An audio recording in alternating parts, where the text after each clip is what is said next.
Hello, my name is Eric Moore. I'm here for the July 2024 Testing Attend video interview series of the English Language Testing Society. Today I'm here with Dr. Christine Coombe.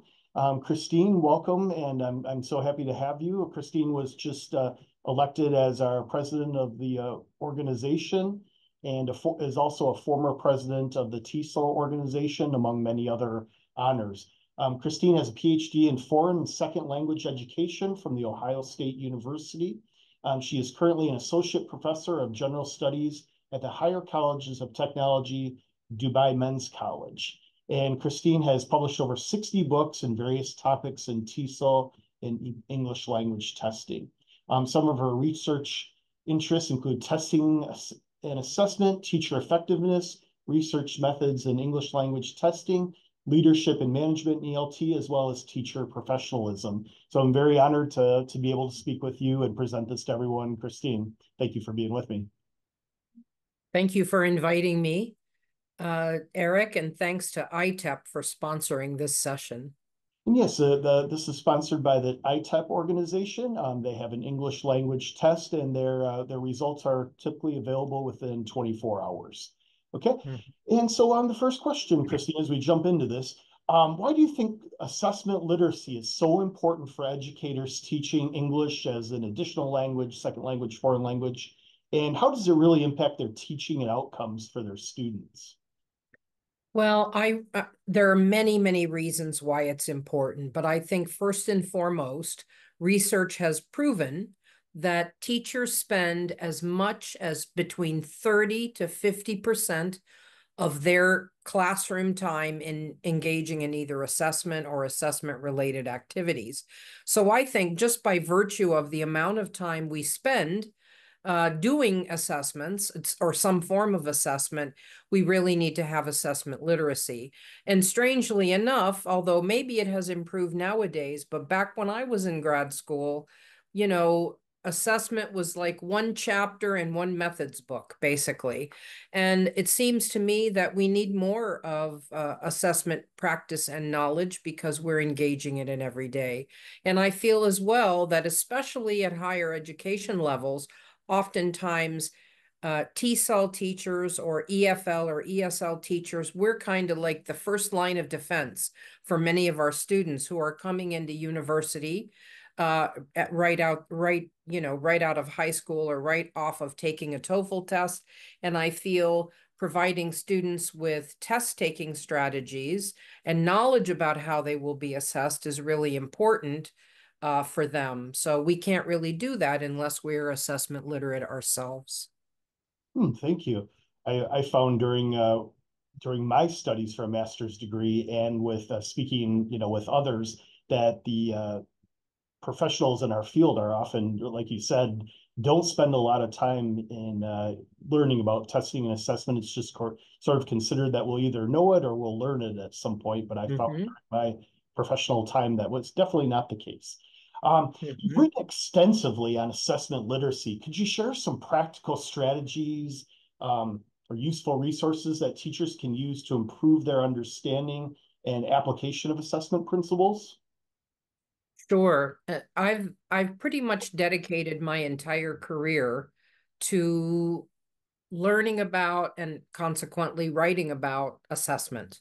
And I feel that nowadays, there are so many good resources out there free of charge. I know it ages me, but I have to say that I did a bachelor's, master's, and doctorate pretty much without a computer and without the internet. And now people are so lucky. So let me tell you about, for me, I have many publications within assessment literacy. And I feel that, my publication, first of all, I'll share with you one that's free. I served on the British Council Assessment Advisory Board for a number of years. And as one of my duties on that board, I created an A to Z of assessment literacy. So this is a free dictionary that's available on the British Council site on teachers coming up with definitions of terms that were understandable to them. So it's a teacher-developed glossary of assessment terms written by teachers from, I don't know, like 200 different places. So that is called the A to Z of second language assessment, and it's available free of charge on the British Council site. What else? I've also edited an encyclopedia on assessment.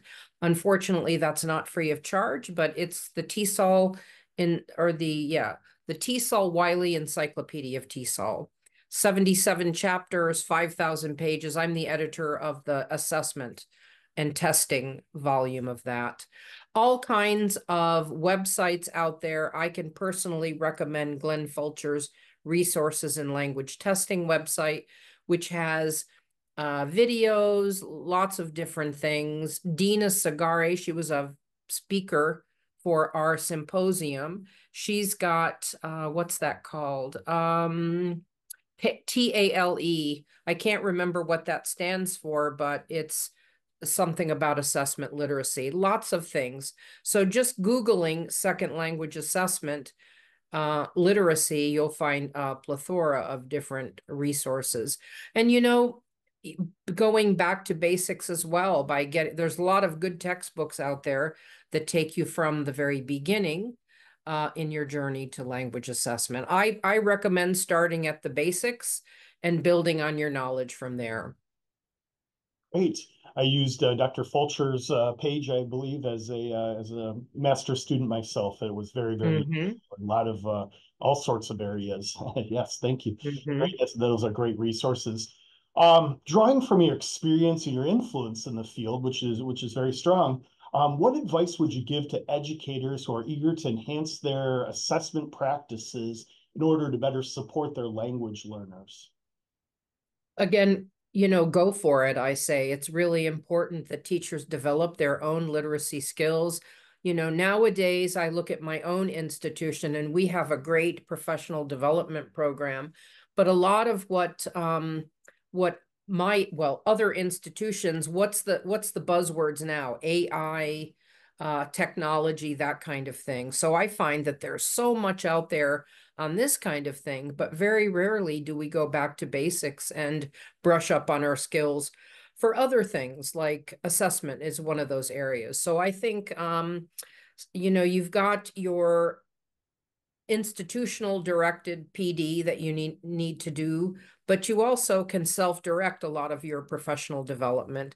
And you can do that by finding short courses, by reading books, going to assessment conferences, etc.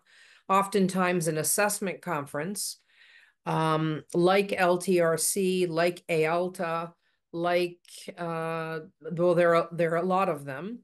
You can go and they'll have a pre-conference institute, which will be focused on the basics. I'd also like to share a book chat or an article that I wrote with a colleague on resources in language testing. So if you could share my email, perhaps, or I'll share my email in the chat, people could write to me, and if they're interested, I could send that article. It's really catered to the Gulf area, but there are resources for everyone. Like, what are the most famous conferences, the books, the articles, and now with all the open source stuff that we can get, it's even more available than it was before. Oh, sounds like a great resource, and you've obviously put a lot of time in for all these resources for people, and it's obviously very, very important to you. And I thank you for for this. It's been useful. Great. Okay, looking ahead with all the you were talking about AI and buzzword, and it's changing everything for us almost at this point, almost daily. It feels like looking ahead with these advancements in technology, shifts in educational methods. How do you envision the future of assessment in English as an additional language, second foreign language education? And are there any new trends or tools that you're finding particularly promising? Well, now everybody's afraid of Chat GPT, and I too, but I think in the future, we will learn how to present it in the best way possible to teachers and to students, so it's used in a way where students are not using it to, create their projects and assignments. In the short term, however, I fear that the fear and the inavailability of having like a Turnitin or a Safe Assign type of program that will really 100% identify AI produced writings or projects or something. Because we don't have that as of yet, I feel that lots of people are afraid. And even my own institution, we've been doing computer-based tests for years, well, as long as I've been at the institution, which is 25 years.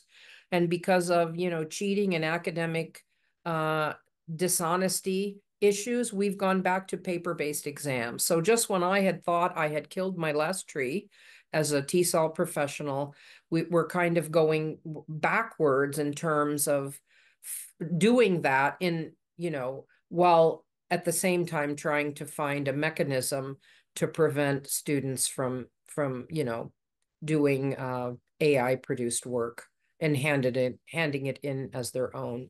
So I see lots of scope for Chat GPT coming down the future. And remember, Eric, our next symposium, our winter 2025 symposium, will be on the theme of AI in assessment.